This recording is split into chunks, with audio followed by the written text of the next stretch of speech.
ایسی منزل کی تلاوت کرنی ہے تراویح کے اندر۔ یہ 12ویں پارے کی ابتدا ہے سورۃ الہود، اور اس کے بعد سورہ یوسف بھی۔ یہ دو صورتیں آج ہم نے تلاوت کرنی ہیں۔ سورہ ہود یہ مکی صورت ہے، اس میں کل 10 رکوعات اور 123 آیات ہیں۔ مکی صورت ہے، عقائد کا زیادہ تر اس میں بیان ہے۔ ابتدا میں اللہ ذوالجلال نے مسئلہ توحید کو بیان فرمایا، اللہ تعبدوا الا اللہ، کہ اللہ کے علاوہ کسی کی عبادت نہ کرو۔ رسول اللہ صلی اللہ علیہ وسلم نے کہا انی لکم منہ نذیر و بشیر، یہ پیغام سنا کر میں تمہیں اللہ کے عذاب سے ڈرانے والا بھی ہوں، جو نہ مانے گا، اور جو مانے گا بشیر ہوں، اسے خوشخبری بھی سنانے والا ہوں۔ پھر اگلے رکوع میں اللہ ذوالجلال نے انسانوں کی دو جماعتوں کا تذکرہ کیا ہے کہ جتنے بھی روئے زمین پر بسنے والے انسان ہیں یہ دو طرح کے ہوتے ہیں۔ بعض وہ لوگ ہیں جو دنیا کو ترجیح دیتے ہیں، صرف مال و دولت کمانے کے پیچھے لگے ہوئے ہیں۔ فرمایا کہ ان کی مثال ایسے ہی ہے جس طرح کے اندھے اور بہرے ہوتے ہیں۔ اور وہ لوگ جو دنیا کما رہے ہیں لیکن اصل فکر، اصل محور ان کا آخرت کی فکر ہے، یہ اصل لوگ ہیں۔ ان کے بارے میں فرمایا کہ یہ سمیع و بصیر ہیں، اصل میں اللہ پاک کے عجائبات کو دیکھنے والے، سننے والے یہ ہیں۔ پھر اس کے بعد اللہ ذوالجلال نے مختلف انبیاء کے واقعات کا ذکر کیا ہے سمجھانے کے لیے۔ رسول اللہ صلی اللہ علیہ وسلم فرماتے ہیں کہ مجھے سورہ ہود اور اس کی اخوات، وہ صورتیں جن کے اندر اسی طرح کا مضمون بیان کیا گیا، مجھے انہوں نے بوڑھا کر دیا ہے، سوچنے پر مجبور کر دیا ہے کہ کیا ایسی قومیں بھی گزری ہیں، ایسا انجام بھی ہو سکتا ہے۔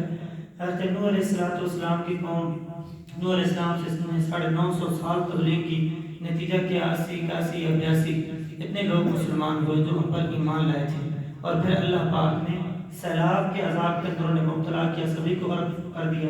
پھر آگے قوم عاد کا تذکرہ آیا۔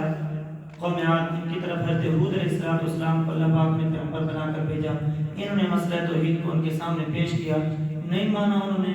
پھر اللہ پاک نے ان کو پر بھی عذاب نازل فرمایا، تیز ہوا چلا کر اللہ پاک نے تباہ و برباد کر دیا۔ اگلے رکوع میں حضرت صالح علیہ السلام کا تذکرہ قوم سمود کا، انہوں نے مطالبہ کیا تھا حضرت صالح علیہ السلام سے، کب آپ پر ایمان لائیں گے کہ آپ اس سامنے اس پہاڑی سے اونٹنی نمودار کریں، اونٹنی نکل آئے۔ اللہ نے معجزہ ظاہر کر دیا، ناقۃ اللہ ظاہر ہو گئی، اونٹنی ظاہر ہو گئی۔ انہوں نے کھر کاٹ ڈالے، اللہ کے معجزے کی انہوں نے گستاخی کی، اللہ پاک نے ان کے اوپر ایک چیخ کا عذاب بھیجا تھا، چیخ آئی، سبھی مردار ہو گئے۔ اس کے بعد آگے حضرت لوط علیہ السلام کا تذکرہ آتا ہے۔ لوط علیہ السلام کی وہ قوم جن کے اندر ایک قبیح قسم کی برائی پائی جاتی تھی، ہم جنس پرستی والی برائی پائی جاتی تھی۔ اللہ پاک نے فرشتوں کو بھیجا، زمین کو نیچے سے اٹھایا گیا، آسمان تک لے جایا گیا، الٹا اونتے منہ اللہ پاک نے زمین پر دے مارا، پتھروں کی بارش کی ان کے اوپر، اس لیے کہ ان کا جرم اتنا بڑا تھا۔ پھر اس کے بعد اللہ پاک نے شعیب علیہ السلام کی قوم مدین کا ذکر کیا۔ ان کا جرم یہ تھا کہ ناپ تول میں کمی کرتے تھے، ان کو بھی اللہ پاک نے عذاب میں مبتلا کر دیا۔ پھر حضرت موسیٰ علیہ السلام اور اسی طریقے سے ان کے مقابل کے ظالم اور جابر حکمران فرعون کا تذکرہ کیا۔ اس طرح یہ سورۃ ہود مکمل ہوئی۔ اگلی جو سورت آج ہم نے تلاوت کرنی ہے وہ سورہ یوسف ہے۔ سورہ یوسف بھی مکہ مکرمہ میں نازل ہوئی، اس کی 111 آیات ہیں اور 12 رکوع ہیں اس سورت کے اندر۔ اس کے اندر تفصیل کے ساتھ حضرت یوسف علیہ السلام کا واقعہ بیان کیا گیا ہے، جس سے ابھی تفصیل سے بیان کرنا ممکن نہیں ہے وقت کی قلت کی وجہ سے۔ پوری کی پوری سورہ یوسف اصل میں ایک سوال کا جواب ہے۔ سوال کیا تھا؟ یہودیوں کی طرف سے یہ سوال کیے گئے، 3 سوال کیے گئے تھے، جن میں سے ایک یہ تھا کہ حضرت یوسف یعقوب علیہ السلام یہ تو کنعان کے علاقے کے رہنے والے تھے، یہ مصر میں کیسے پہنچ گئے؟ ایک سوال یہ تھا، اس کے جواب میں اللہ نے پوری صورت نازل کی۔ دوسرا سوال یہ تھا کہ روح کیا چیز ہے، تو اللہ پاک نے اس کا جواب 15ویں پارے سورہ بنی اسرائیل میں دیا۔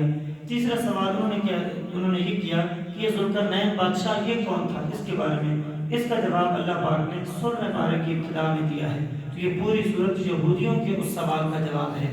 حضرت یوسف علیہ السلام حضرت یعقوب علیہ السلام کے بیٹے تھے۔ حضرت یعقوب علیہ السلام کے کل 12 بیٹے تھے، 10 بیٹے ایک بیوی سے، 2 بیٹے دوسری بیوی سے، حضرت یوسف اور حضرت بنیامین یہ دوسری بیوی سے تھے۔ یوسف علیہ السلام نے بچپن میں خواب دیکھا، اور خواب کے اندر کیا دکھایا گیا کہ 11 ستارے مجھے سجدہ کر رہے ہیں، سورج چاند سجدہ کر رہے ہیں۔ باپ کو خواب سنایا، باپ نے تعبیر نکالی۔ حضرت یعقوب علیہ السلام کو اللہ پاک نے تعبیر الرؤیا، خوابوں کی تعبیر کی علم سے نوازا تھا۔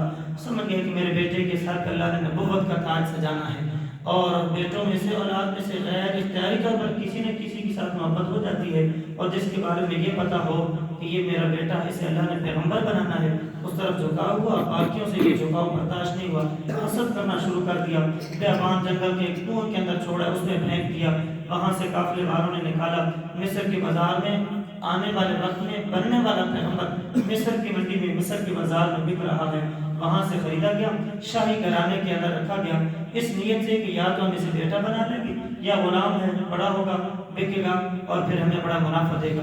وقت کے ساتھ ساتھ یوسف علیہ السلام پہ تہمت لگی، الزام لگا، پھر جیل میں بھیج دیے گئے، قیدیوں سے ملاقاتیں ہوئی، تعبیر بتائی گئی، وہ تعبیر جو قیدیوں کو بتائی تھی وہ سبب بنی حضرت یوسف علیہ السلام سے جیل سے نکلنے کو، وہاں سے پھر وزیر خزانہ، وزارت خزانہ کے عہدے پر فائز ہوئے، پھر بڑے انصاف کے ساتھ اس منصب کو چلایا، اور پھر وہ وقت آیا گیا کہ یعقوب علیہ السلام جو کئی سالوں سے اپنے بیٹے کی ملاقات کا انتظار کرتے کرتے آنکھیں سفید ہو چکی تھی، رو رو کے برا حال کر چکے تھے، تو پھر اللہ پاک نے باپ بیٹے کی ملاقات کروائی، بھائیوں کے ساتھ ملاقات کروائی۔ یہ تفصیلی واقعہ ہے جو کہ پڑھنے کے ساتھ اور سننے کے ساتھ تعلق رکھتا ہے، لیکن ابھی وقت کی قلت یہ ہے۔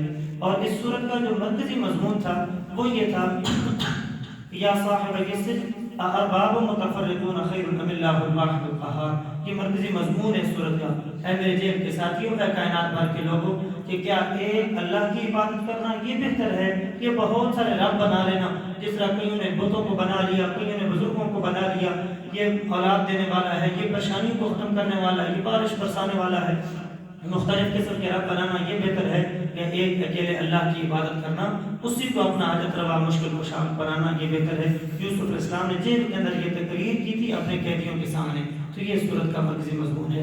اللہ پاک ہماری توفیق نصیب فرمائے۔ باقی